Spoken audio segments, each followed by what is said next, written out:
On behalf of Mayor Dominic J. Sarno, Sheriff Michael J. Ash Jr., and the entire Violence Prevention Task Force, I just really wanted to welcome everyone. I certainly want to thank Daryl, Gianna, and Tony for all of their leadership and even for allowing me the opportunity to actually come up here today. But what today is all about is really all of us getting together to celebrate some of the work we've done together, but to really encourage others to join with us, to get involved in this work of making our community a better place. The Violence Prevention Task Force is all about peace and safety in our community.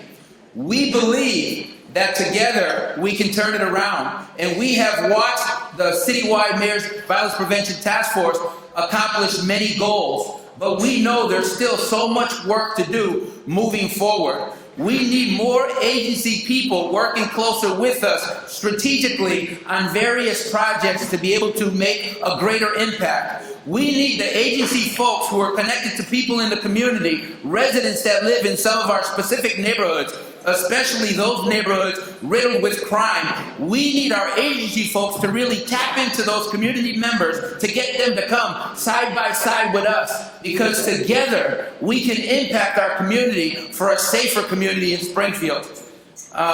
What I want to do is acknowledge our new commissioner, and I'm not sure if Commissioner Barberi is here today, but what I want to acknowledge is, and what I want people to listen for, are the different initiatives that the various law enforcement and service agencies working together to impact specific neighborhoods, such as the Brightwood Initiative, the Mason Square Initiative, and now the South End Initiative. Those initiatives are two-pronged. Those initiatives are strong policing inside those neighborhoods, but it's about building community. It's about the resource agencies coming together to work to try to reach the people, both building up our youth to be great leaders and building people up that really need to get connected to specific agencies. And that's why it's important for all of us to work together and not to work in a silo, doing the work on our own, but coming to some of these tables, like some of these initiatives, and really working together, strategizing on how we can reach more people and turn it around. So today you're going to hear a presentation from the citywide Violence Prevention Task Force. But I'm just asking folks, when you hear about those different initiatives that are going on, please bring your agencies and the community folks that you're working with, bring them to the tables. So before we introduce anyone, I just wanted to really thank all of our partners and all of the sponsors for today's event. And I'm also asking folks, if you have a cell phone on you, if you can just turn it off, put it on vibrate, or silence it so we're not interrupted. And if anyone needs to use the restrooms, you can go straight through those doors. There's some signs posted. You go through the doors, you'll see the signs. The women's room and then the men's room is right out there. And now I'm going to ask the principal of Elias Brookings Elementary School to come up and do an invocation for us, Terry Poe.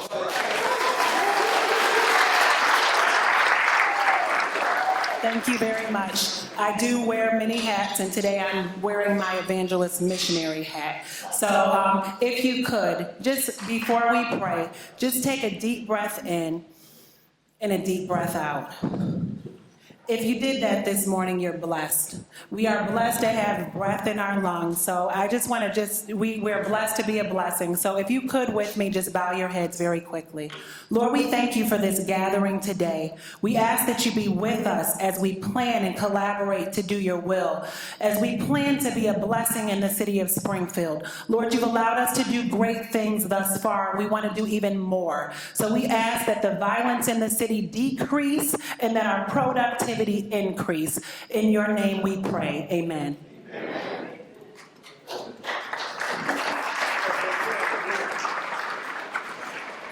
Okay, at this time I'm going to introduce the sheriff, our honorable, the best sheriff in the country, Sheriff Michael J. Ash Jr.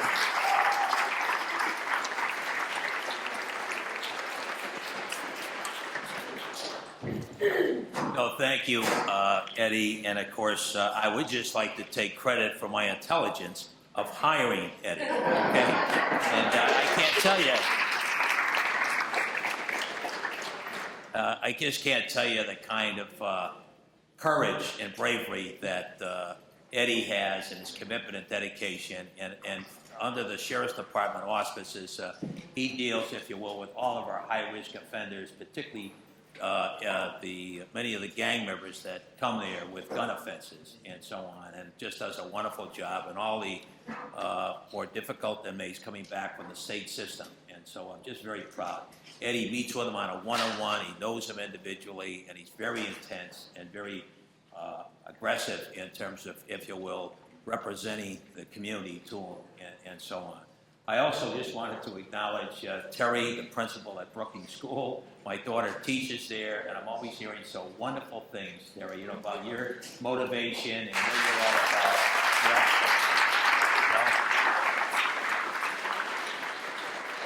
I think it's 98%, Terry, of the kids that are at your school that are under the poverty level, and that just speaks so well of you in terms of the spirit, the motivation, and so on. And that's what the day is all about, really. And I just wanted to highlight, you know, on all the sheriff's cars, we have United Neighbors Make Safe Neighborhoods.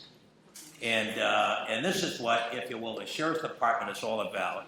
And this is what this gathering is all about. And that's why I'm so excited and so enthused to be here. Because you and I know it takes a team to make things happen. And certainly to see the mayor, the police department, to see my good friend and someone who I have a great respect for, Helen Carlton, Danny Warwick, Danny, and so on. It's just terrific that we're all pulling together, all the nonprofits, all the citizens and so on, because that's what it takes.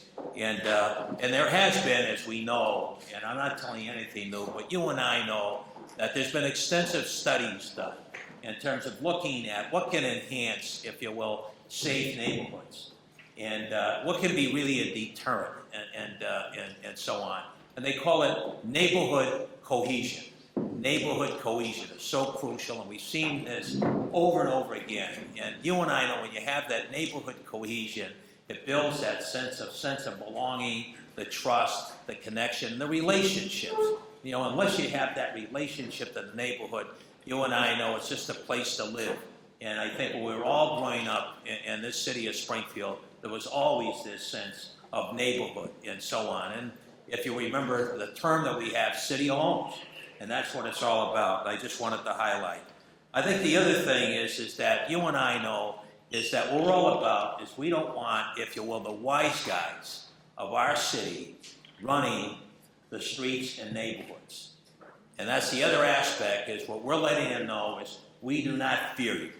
And that's why it's so terrific in terms of all of us coming together, because we're looking in the eye like Eddie Case does, and says to them, as well as the police, hey, we're not putting up with your tactics. And you and I know there's nothing more than obviously just bullies, you know, trying to, if you will, plant fear in the hearts of our city. It's just not gonna, and I know particularly under our mayor who has the courage to look at these things in a real way.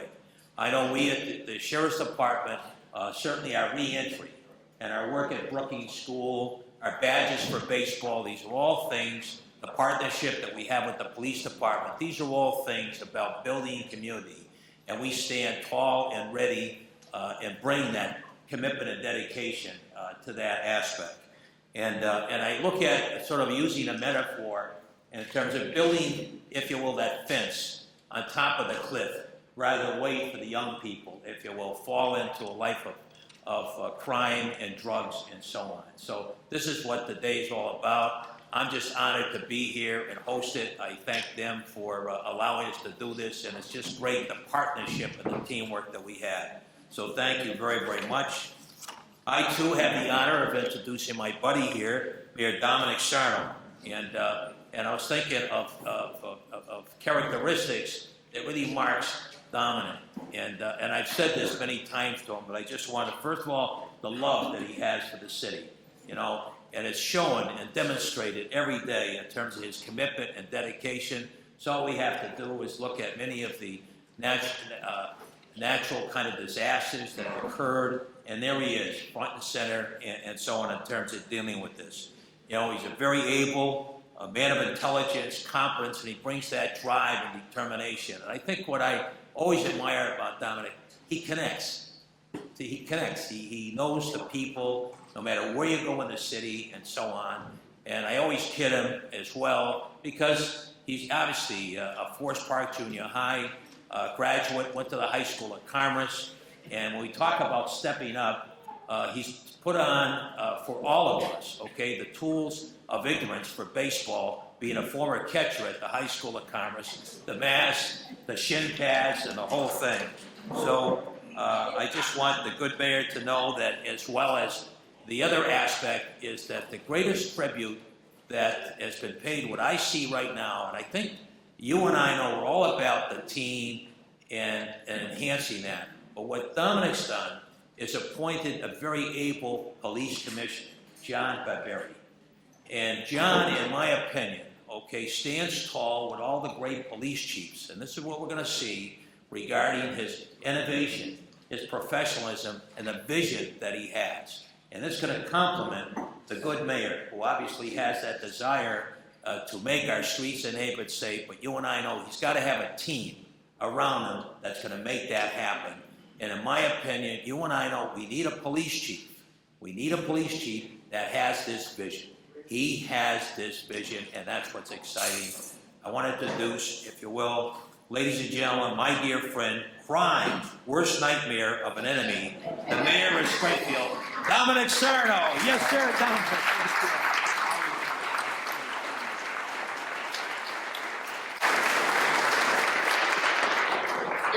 Thanks, Mike. You said it just the way I wrote it. I appreciate that. That was a joke.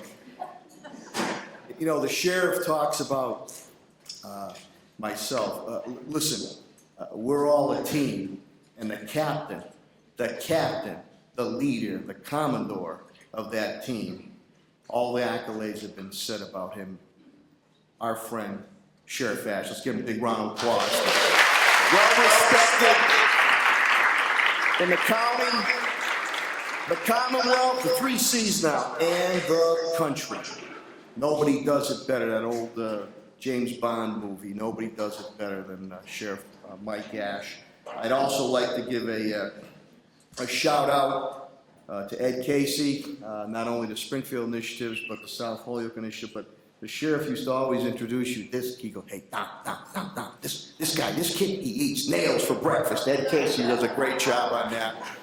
And from my staff, D. Moss, Daryl Moss, and another Brookings stalwart, Jana Alatuk, who really put this stuff together day in and day out.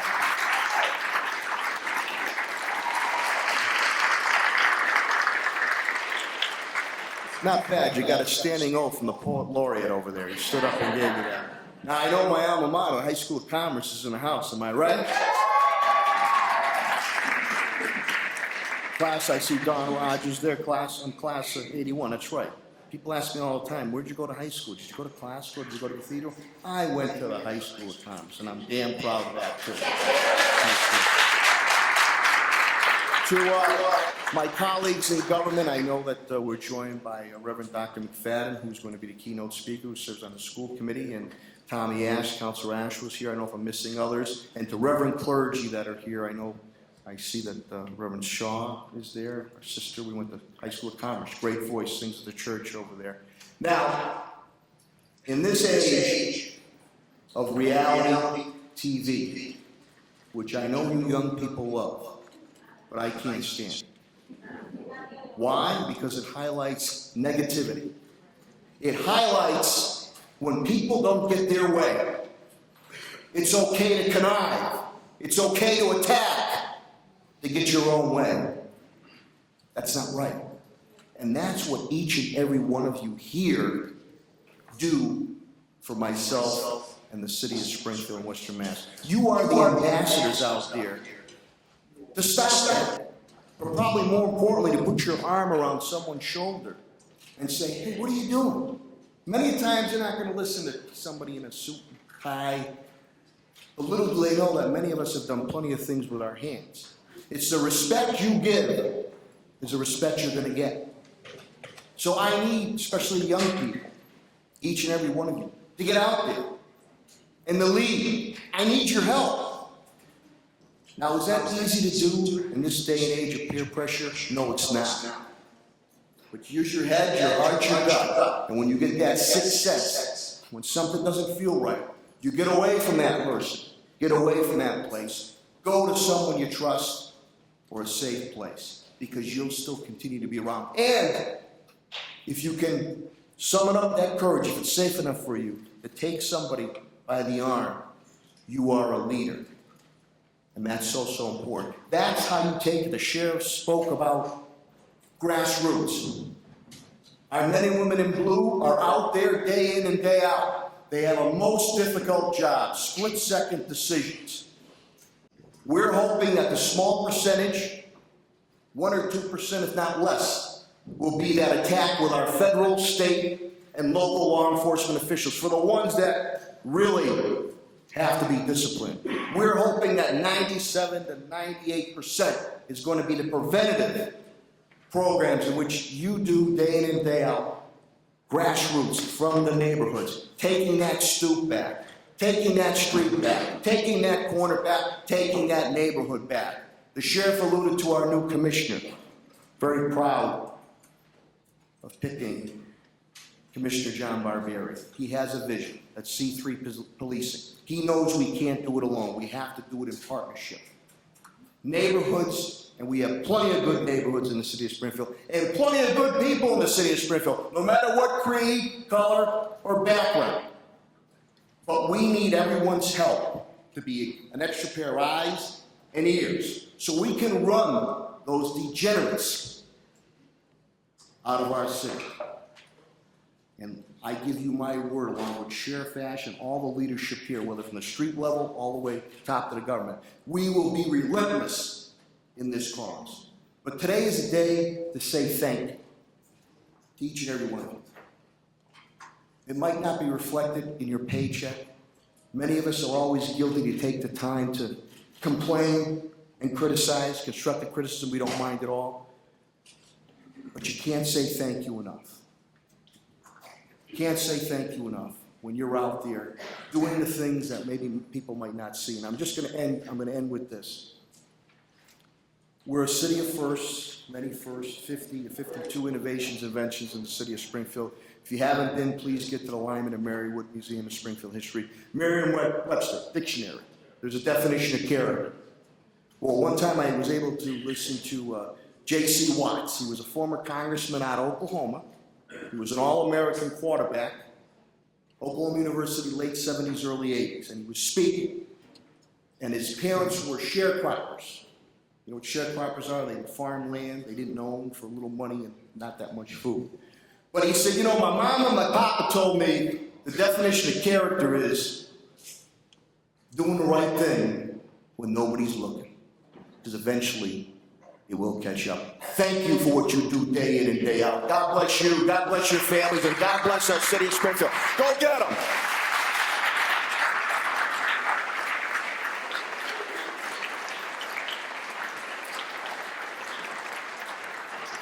Thank you so much, Mayor. At this time, we're going to call up Paula Thayer from the Springfield Parks and Recreation to give an update on some of the resources and activities through the Park and Recs. Paula Thayer.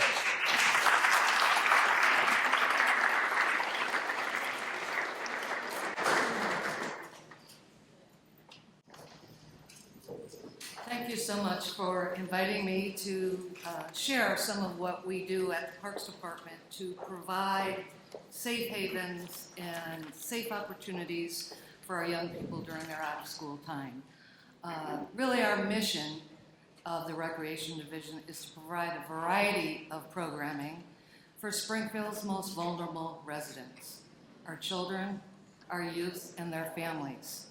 We offer these programs as a means of improving their quality of life, providing an environment where they feel comfortable, valued, and respected. And we introduce them to new opportunities for learning and leadership development. We also hire staff who serve as role models for these young people. Our programs include after-school and summer enrichment programs, open evening gym programs, therapeutic recreation programs for children and adults, as well as special events. Dating back to 1994, we began an initiative with the Springfield Public Schools to offer low-cost, no-cost out-of-school time programs. It began as the Time Out for Communities program, and it was an evening gym program at 13 sites across the city. It was done as a strategy to reduce the increasing gang violence in the city. At that time, the pilot saw 15,000 visits. We were able to increase our programs to 13 school-based sites across the city, and eventually expanded our site visits to 75,000 between October and April. Initially, we only had the capacity to record visits of young people. Since that time, we've developed a very sophisticated data collection and tracking system where we can actually collect individual data on individual students, their participation, what they participated in, and the number of times they participated in the program. In 1998, we again expanded our programs to include both the after-school and summer programs, largely with funding through the Mass Department of Elementary and Secondary Education. Each year we expanded the program and ended up with 12 programs across the city, free programs for our children to engage in during their out-of-school time program, out-of-school time hours. As funding opportunities came and went, the number of programs either increased or decreased, but we have remained committed to continuous improvement in the goal of introducing our students to new opportunities for learning, experiential learning, and leadership development. With the implementation of our new data collection system, we are pleased to report that since FY06, the summer of 2005, we've served well over 10,767 individual students. And we hope to continue to grow the programs. We thank the mayor for his support. We thank many community leaders, including the Davis Foundation, Health New England, for helping us with funding to support these programs. And we hope to continue them so that every neighborhood has a safe place for young people to enter and to learn and to enjoy themselves during their out-of-school time program hours. Thank you so much.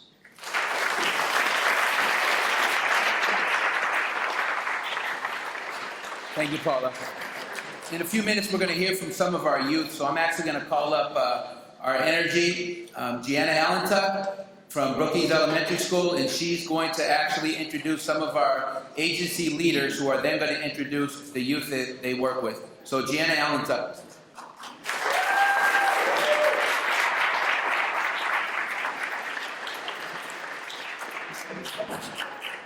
Thank you, Ed.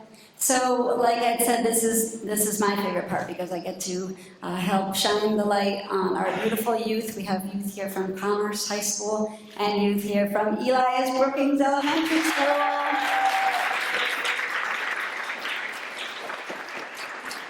So, for our first youth speakers, I would like to bring up the fabulous High School of Commerce counselors, Dawn Rogers and Pam Dugas, and they will do their individual introductions of their youth.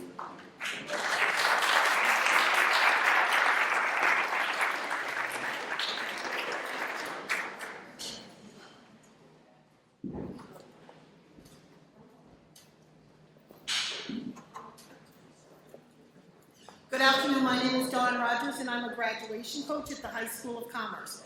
I've worked most recently with my 9th grade Pride Academy, and we'll hear a little bit more about that. These are 9th graders that repeated the 9th grade and we moved them forward. More importantly, they moved themselves forward through community service and things like what we're doing today. 3 of our students are going to be representatives on the Mayor's Anti-Violence Task Force, and we're very proud of that. Are we going to have the kids say something now? Or we just say? Okay, I'd like to call my 3 students up that are the youth representatives from the High School of Commerce.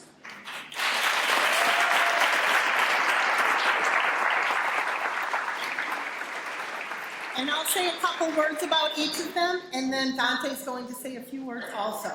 First, I have Jaylene Santiago, and I call her the lady of the Pride Academy. She is wonderful. She's such a lady. She helps everyone. She never speaks inappropriately. Sometimes not like me, but anyways.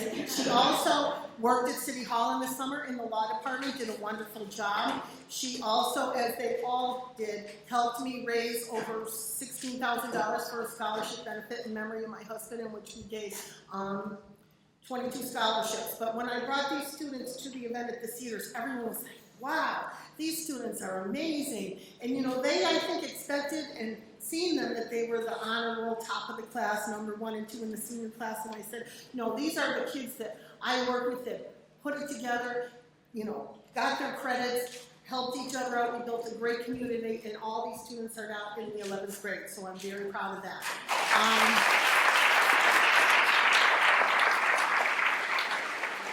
My little Angelina, who I love dearly also, she also became very involved in community service at the High School of Commerce. In fact, this summer, she helped the director of the summer school program organize things and work when she was done with her class. So she stepped up to the plate. She is also going into the IB program and taking IB classes and is an honor student.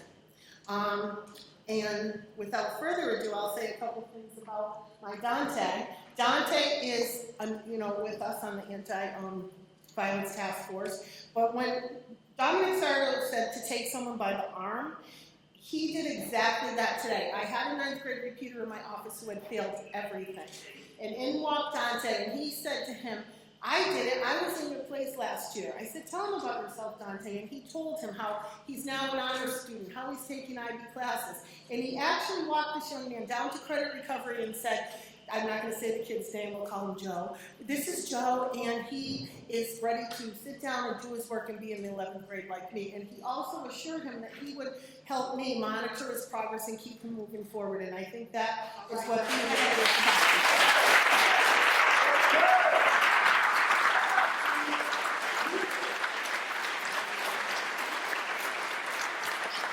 So now, Dante, I'll just say a few words.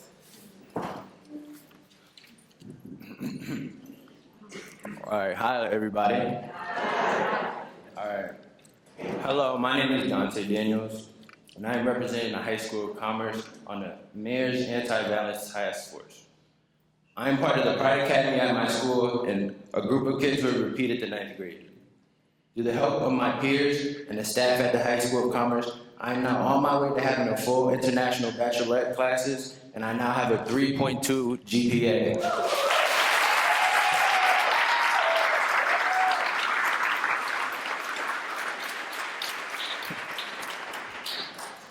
I'm glad to join this task force and hope that we can make a difference in the lives of the children in the city and also the adults.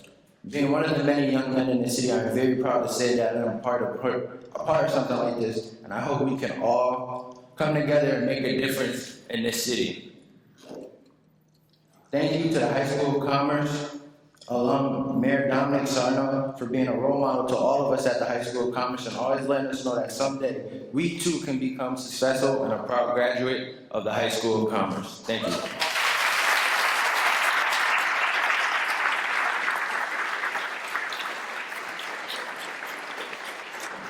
And Gina and I are going to work to have students from every high school join the Mayor's Anti-Violence Task Force and be appointed to attend the meetings and be part of this also. Thank you.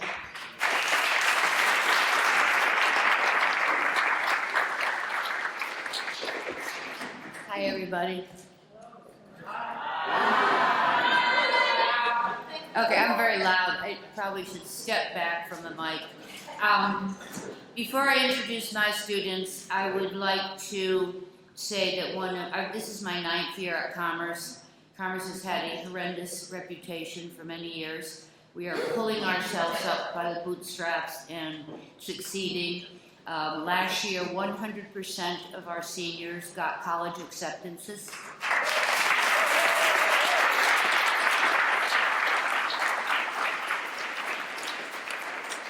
And $2.5 million was awarded in scholarships.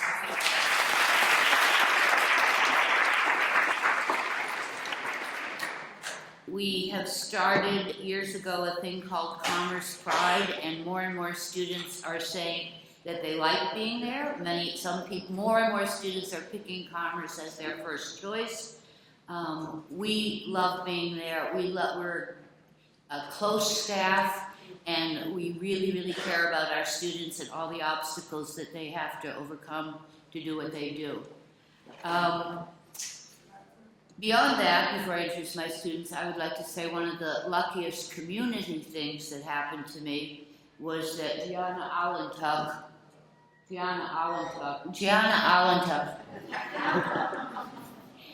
adopted me to help start this boxing program.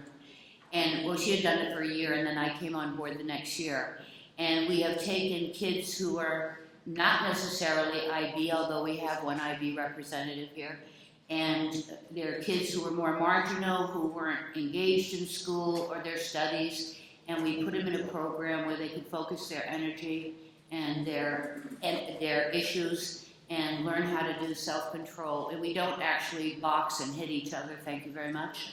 We spar a lot, and we do a lot of whole body physical exercises, as you might have seen in the video.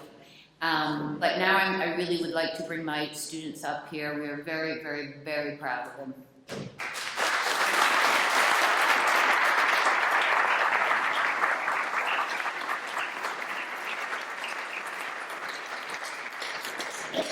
The first young man here to my right is a graduate of our program, and he's going to speak. Now I'm not speaking for them. They'll each speak and tell you their name, when they joined the boxing program, and what they got out of it. You get to go first, because you're old and mature. Hi everybody, my name is Alex Ramos, and I started the boxing program like exactly 5 years ago. It's been an influence to me since the first day I stepped in. Boxing's always been like a passion for me. I've had plenty of arguments with other people outside of a ring, outside of every little corner that you can think of in life. This boxing program has taught everybody to get out of the streets, to perform better inside classes, to just be a better person themselves. And everybody's opinion of Commerce kids, they say, oh, we're the baddest ones here. We're the baddest ones inside the state, everything. That's a lie, honestly. I myself, I am a high school graduate. I'm going to be graduating in October. Thank you to Ms. Duga, Ms. Rogers.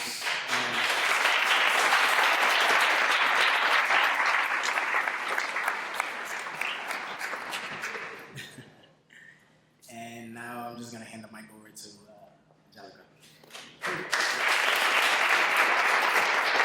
Hi, my name is Angelica Sia. I am a junior at the High School of Commerce, and I do the boxing program. It's benefited me a lot. It's helped me achieve things that I, used to be not so outspoken and quiet.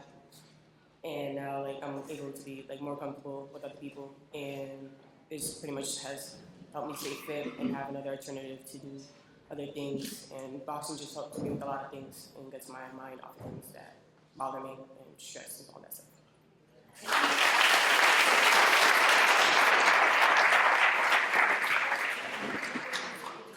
She's a full IB student.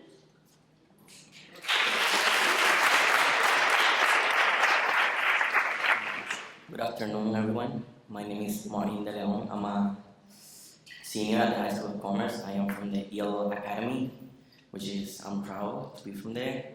I also want to say that I joined the boxing program 1 year ago. It was awesome. You got to enjoy it. Many people don't know it, but boxing is not only about fighting, it's discipline. And it's something that for me, it is life, it's everything. I was also a boxer before I joined the program, but since where I live and struggle every day for the school, trying to make it better, couldn't go anymore. But there was my savior, Ms. Dugas, which is an awesome lady, and started the program. I'm proud to say that I'm from Commerce and I'm a senior.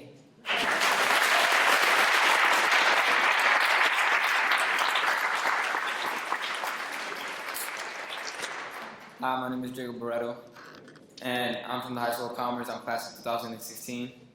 When I joined the boxing program, I mostly wanted to just get my mind off all the stress and everything that was going on in my house, everything that was going on outside. And what I can say for a lot of people that can join boxing is it's not really about learning how to fight or learning how to take care of yourself. It's mostly building up your confidence and being able to get your mind not to be afraid of people. Because I know before I joined the boxing program, I felt kind of like I didn't belong in school. I had to put my head down and stuff. But when stuff like that mostly builds up your confidence, and you don't really have to walk through the crowd and think you're a nobody. You mostly, and it's not really about thinking you're the baddest person there is, but you can really use that confidence to be able to be yourself and not have to hide yourself from everybody. And I'm proud to say that I'm from High School of Commerce, and thank you to Ms. Dugai and Ms. Rogers. I also was a part of the Pride Academy, and I myself in 9th grade, I thought everything was gonna be I could slack and I could be able to do anything I want and still get away with it. Well, it didn't turn out that way. 10th grade, I had to do credit recovery. I had to do everything. I had to make everything up, and thank you now to these staff that helped me out. Now I'm in 11th grade and on my way back to being a senior and graduating and going to college.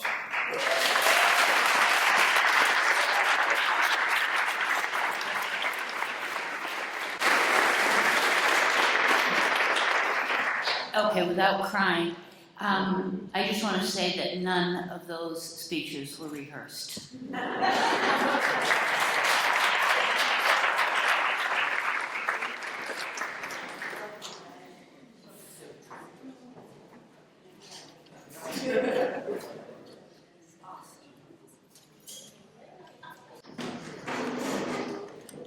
So I had the honor before to introduce them, now I have the difficulty in following that.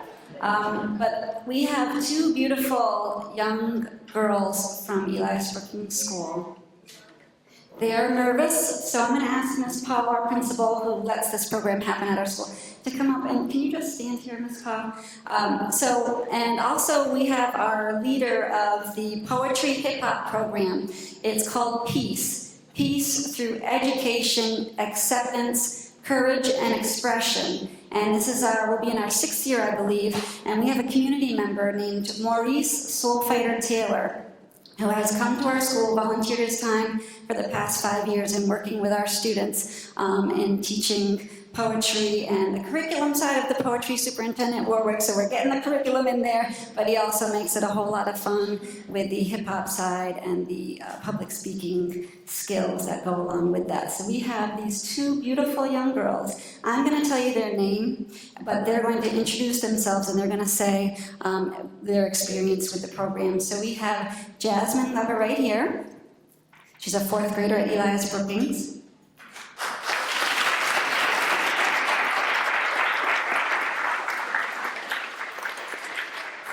And then we have Victoria Solis, sorry, honey.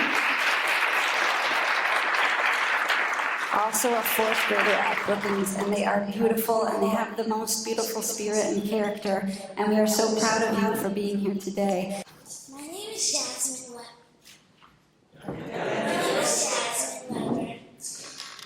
and the hip-hop poetry program was awesome. I love to read poetry too.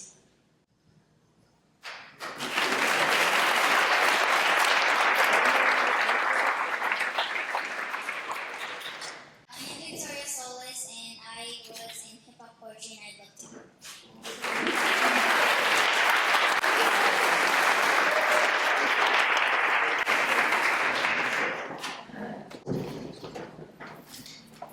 How's everybody doing? All right. So this is what it feels like, huh? My name is Maurice Taylor. Many of y'all know me. Before I speak, I want to say, give a hand to the young adults, man.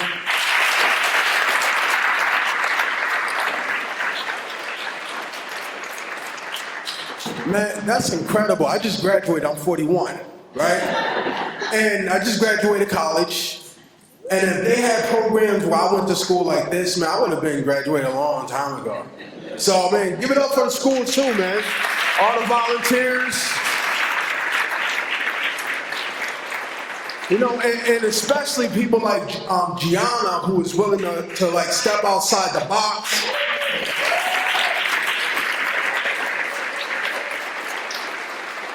You know, for years, I've been asking, you know, people in leadership positions, let's give hip hop a chance. No. You know, and finally, you know, there was someone that listened, you know, spoken word in hip hop. You know, if you know the history of hip hop, then you know it was utilized to bring attention to the social, political issues in our communities. You know, and you know, the unfortunate thing for communities that I live in, for people that look like me, is that radio has exploited hip hop culture and put out derogatory, violent messages, and we get the credit for it. But we don't get the money.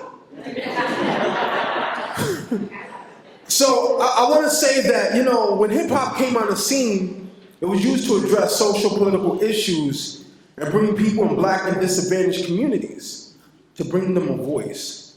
Spoken word gave people in these communities a voice. Both have roots back to the jelly and the griots of West Africa. To give this power back to our communities is a pleasure. It's a pleasure of mine. And because of this, I do believe that the young people will find their empowerment, will be able to stand up and speak. I know when I was younger, I mean, there was this thing that children should be seen and not heard, right? I think that was a big mistake, boy. And I want to say that when I first, every year when I first get to a class, you have a lot of students that are like, hello, hi, hi. And by the time it's over, like, hey, what's going on? Hey, like, slow down, you know? So it's a great pleasure. Continue to support it. I hope we, you know, get the chance to expand, you know, peace program throughout the school, throughout all the schools in Springfield. Thank you very much. It's been a pleasure.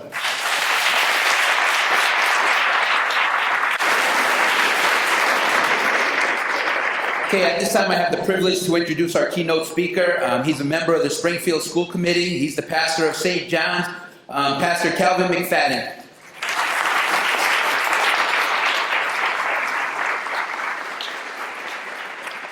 Good afternoon, everybody. It is absolutely a joy to be here today and to share with you. And I was going to say thank you to Daryl and Gianna for allowing me to speak, but I'm going to have to talk to them about putting me after these wonderful young people. Haven't they been wonderful today? Come on, let's give it up for them once again. I want you to know that I'm absolutely honored today to share what I consider to be one of the most important initiatives that this community has ever seen. And to our mayor in his absence, Mayor Dominic Sarno, to the legendary sheriff, Michael Ash, to our superintendent, to my fellow colleague on the school committee, Rosie Perez, to our Tom Ash, Helen Carlton Harris, all of the elected officials and those who are here gathered with us today, my brothers and sisters of the clergy. I just want to say to the entire Violence Prevention Task Force, thank you for the job that you're doing. Thank you for the awesome task of taking on violence in our community so that we might be the community that we know we all can be. And I certainly want to acknowledge the best part of my life, my wife of 17 years, Jamina, who's here with me. I want to thank her for being with us today. Now, I want you to know that I've been allotted 15 minutes to share words with you this afternoon, but please allow me to share with you that you did invite an ordained Baptist preacher to speak, and so I'll be done in about an hour, and then we'll take up an offering, all right? And when you go back to work after your lengthy lunch break and your boss gives you some grief, just tell him pray about it. And I guarantee you one of two things will happen. Either you'll get off the hook or you're going to get fired, all right? But I guarantee you that we'll try our best today, but I'm not going to put you in that kind of predicament. Just give me about 6 or 7 minutes and I promise that I'll be done. In my research, friends, I've learned that the purpose of this annual luncheon is to raise awareness of the initiatives and the programs of the Mayor's Citywide Violence Prevention Task Force, and to facilitate discussions among community leaders regarding the opportunities for collaboration in establishing and sustaining violence prevention strategies and peace-promoting lifestyles and activities in Springfield. And in support of these efforts, I want to dub my words for these next 6.5 minutes for peace's sake, for peace's sake. Friends, not too long ago, I was talking to some middle school students, and I asked them, how many of you have ever seen someone who's been shot, or have a relative or friend who's been shot, or have been injured by a shooting yourself? Out of the 40 or so kids in the audience, about 25 raised their hands. A number that astonished me. And I don't have to tell you, but allow me to share it with you. The violence of our nation's children and our city's children experience is everyday pervasive. Many of our children are exposed to violence in their daily lives. Community violence, friends, is a sickness. And too many in our community are suffering. Research shows that more than 60% of children were exposed to violence over 1 year, either directly or indirectly. One way or another, we all pay for violence, children or adults. Some of us pay with our future success when trauma makes it difficult to learn in school or to make friends. We all pay with our tax dollars, which fund systems that strain to accommodate the widespread consequences of violence, including child welfare, law enforcement, education, and the justice system. And some of us pay with the ever-present grief that remains when someone is taken from us by violence. No one is left untouched, but violence is on this scale. Violence on this scale is not inevitable. We can do something about it. We must do something about it. And we can no longer accept this as a norm. I know it's easy to say that you're against violence, but actively working to make the peace in your community is a little more difficult. It means you understand what violence is and you know it when you see it. It's not acceptable for us, friends, to sit idly by when we hear reports on TV about a promising young student who was killed by a stray bullet or attacked while walking home. We need the faith community. We need businesses and all levels of government to be a part of the solution. It's up to all of us to change this norm of violence. Our children deserve safe homes. They deserve safe schools and communities. And it's not a dream. It can be a reality. And what we're seeing in Springfield, friends, is but a symptom of one of the diseases that's taken hold of our city. And that disease, in some part, is gang violence. The violence perpetrated by gang members on one another, on police officers, and on innocent bystanders is horrifying. Gang violence is an attack not only on individuals, but also our communities. It stops mothers from walking their children to play outside. It prevents the elderly from taking walks in their own neighborhoods. It creates an environment of fear, and enough is enough. The great Alice Walker once said, the most common way people give up their power is by thinking they don't have any. Folks, we have the power to create peace-promoting lifestyles and activities right here in our community. It is well past time to come to grips with the escalating levels of violence in our community. Local communities are the most powerful asset we have in the struggle against violence, and we've got to start taking some responsibility. And that's what I believe this task force is really all about. We've crunched the data on this. People in the community, whether peers or family members or authority figures or even strangers, have observed warning signs of a person becoming radicalized to violence. But more than half of those community members downplayed or dismissed those observations without intervening. So often it's not that the clues weren't there, it's that they weren't understood well enough to be seen as indicators of a serious problem. Some people have a problem with Brother Malcolm X, but I don't have a problem with the truth. And I concur when he says, when we see that our problem is so complicated and so all-encompassing, then we realize that it's no longer a black problem confined to the American Negro, that it's no longer a white problem confined only to white America, but it's a problem for everybody. The problems we are facing in our community are humanity's problems, and we've got to develop solutions for the problem. Parents have to take some responsibility. Take note of sudden personality changes in your children at home. Religious leaders have to take some responsibility. Notice if someone is going overboard with their ideological differences. Teachers have to take some responsibility. Pay attention if a student is expressing violent behavior and becoming confrontational. Friends have to take some responsibility. Make note of the fact that your friend is expressing new interest in watching or sharing violent material. Law enforcement has to take some responsibility. Let's find out what some of the issues are before shooting and choking somebody. We need to do more to help communities understand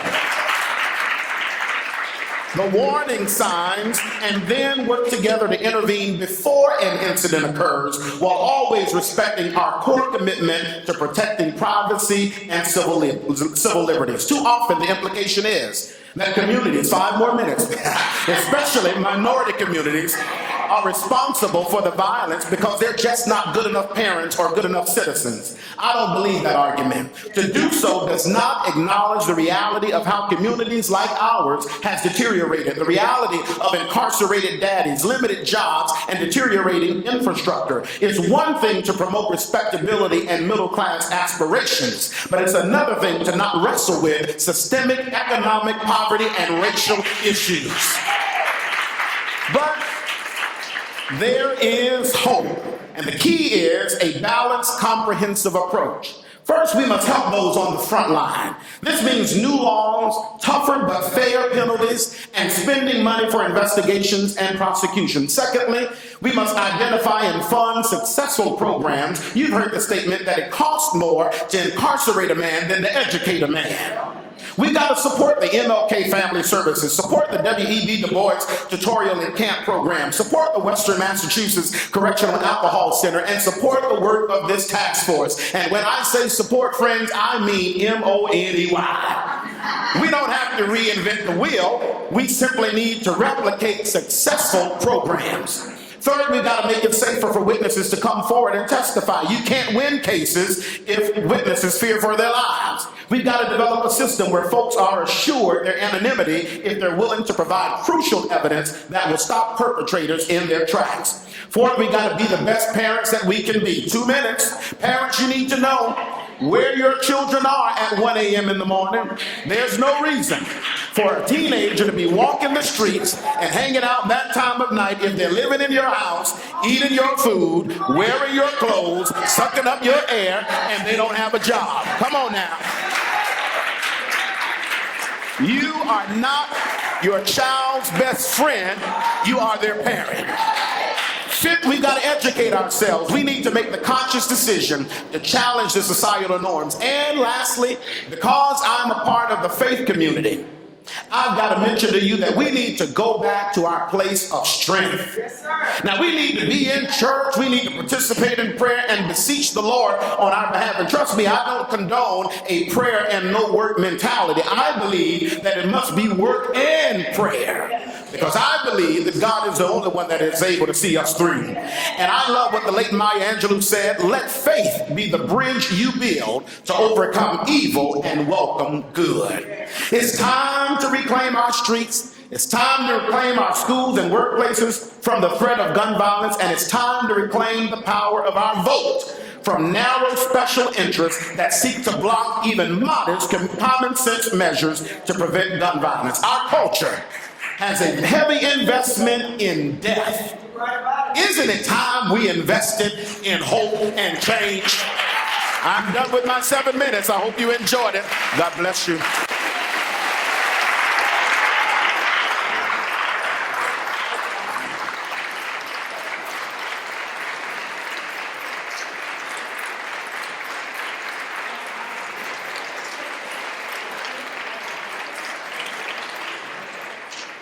Thank you so much, Pastor McFadden. At this time, I'm going to call up from the mayor's office, Daryl Moss, who's going to do a presentation on the mayor's citywide violence prevention task force. D. Moss.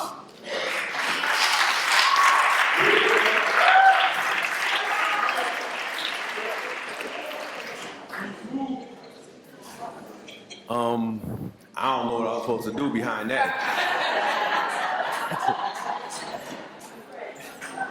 Ooh, okay. One more time, a nice round of applause for Reverend McFadden, please.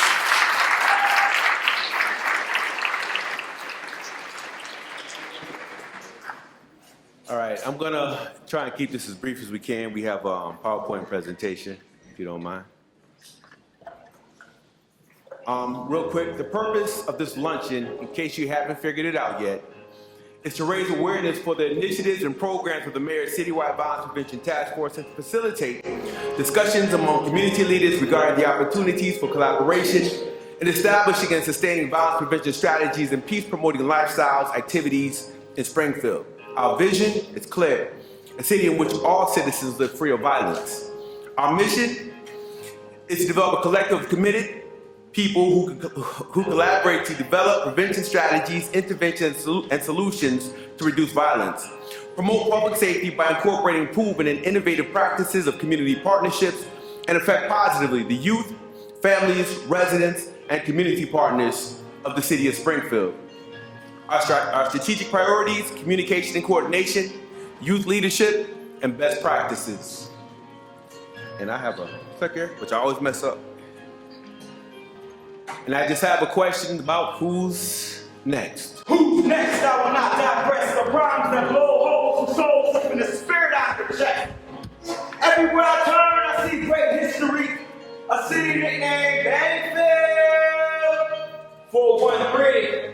From ride for the gun streets and magazine park. Used to the army, don't go outside in the dark. Who's next? The game of lost lives. Superstar, Super Mario. Rest in peace. Who's next? The biggest shooting range only I can see. Open 923 around Mickey D's, and if you don't know, straight to hit you in the toe. Who's next? Birthday bash for the draw for 18-year-old. But whether the guy was so much so, certain exchange of words the three weren't invited. Bad enough to strap up to the party and drop by. Who's next? Shotgun blast, rock the whole house with it. Sometimes just what I need to put me to sleep now. Who's next, me? You? My cousin and his crew? Brothers, baby mothers? Who's next? A friend scared when the gun face at on some stairs, bullets was passing. Cousins are hurt. Well, at least he's not buried in the dirt. Who's next?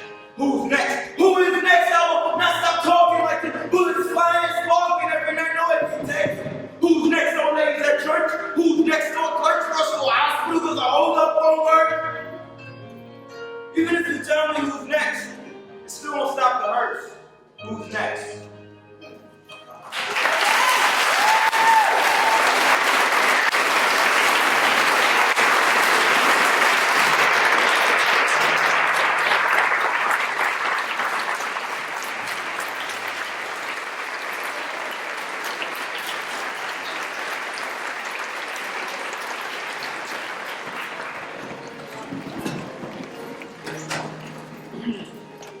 This is about peace first, the first and only option. Too often young people in our country are dismissed and overlooked. They are either portrayed as troublemakers, technology addicts, or just plain careless. Peace first exists to change all of that. Imagine a group of incredible young people and their families, each playing a critical role in transforming their communities into more peaceful neighborhoods. Imagine creating through working collaborations, inspiring stories used to motivate the public. Imagine distinguished Americans from the arts, politics, sports, and business communities championing young people as the real celebrities in our culture. Imagine adults seeing the power of young people as positive influences and problem solvers. You have now envisioned peace first. Perception should not be a reflection of what we think we see. See, a human being is a deciding being between stimulus and responses of space, and in that space is our power to choose our response. We have a tendency to use categories for people. Based upon visual and oral cues, we make automatic judgments about what category a particular person fits within, and we often act on those judgments. So we judge ourselves by our intentions and others by perceived behaviors.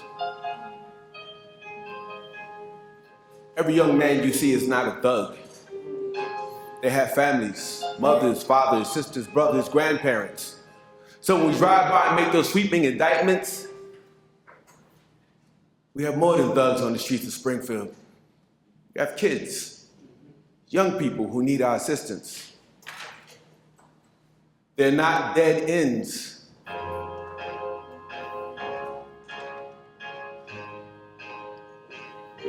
They're the future. And if you can't see that, if you don't understand that, if you can't embrace that, then we have no business being there. So as we develop our programs, our strategies, as we share our visions with other folks for what we want to see in the city of Springfield, we have to understand that. Not absentee fathers. We have a number of young men who are out there doing due diligence. They're working to support their families, and we got to give them credit for that. We have to make sure that we have a support system in place to support what they're doing. We don't have slackers. We have athletes. We have scholars. We have people who work. We have young people who support the families, active in their neighborhoods. We have adults who aren't just guardians for young people on the streets of Springfield, in the homes, in the schools. We have caretakers. We have grandmothers, grandfathers, fathers, aunts. We don't have test scores. We have children. And every time you see a crowd of young people, you don't always see followers. It's always good to get right dead smack in the middle of the mix and engage them. If you don't engage them, you'll never know. They're not followers. We have leaders. We have young people who are doing incredible things across the country. But if we don't pay attention, again, we have no business being here. Police officers, our communities need to understand we're not looking at enemies. It's about perception.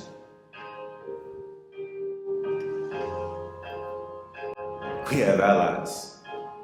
If you notice what's been happening around our great city, we have officers on the streets. They're not just watching and protecting other people, they're interacting and engaging our young people.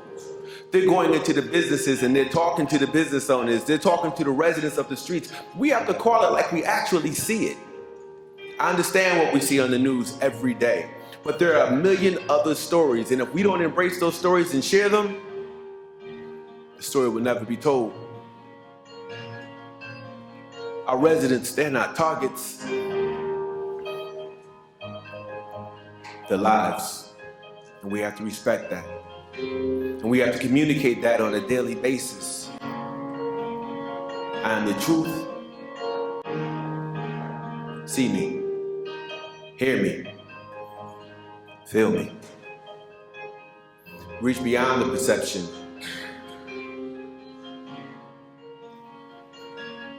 Reach beyond. Take my hand. Bring forth the reality. We have 26,000 students in our school system, and we're constantly talking about our young people as if we're describing criminals. 26,000. 26,000 students in our school system. They're graduating every year. They're going off to college. They're forming families. They're getting jobs. That's the reality. How can we work with them if we have this negative perception of them? We can't do it.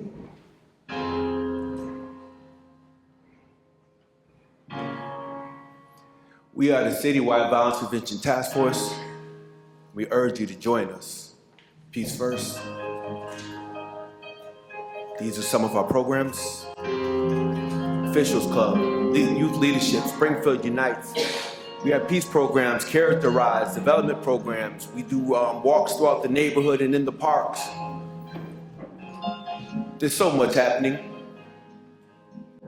There are over 50 different organizations, agencies, and individuals involved. Please join us.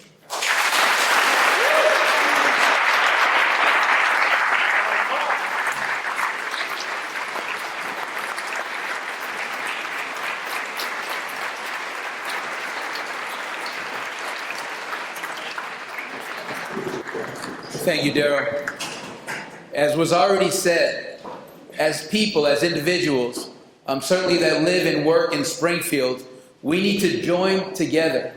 We need to set aside our differences, our prejudices, We can't work in little silos doing the work on our own, even though our agency might be great. We got to come together. We got to partner with some of the different initiatives and get everybody working together for a common goal of coming against the violence, educating our youth, making our community a safer place.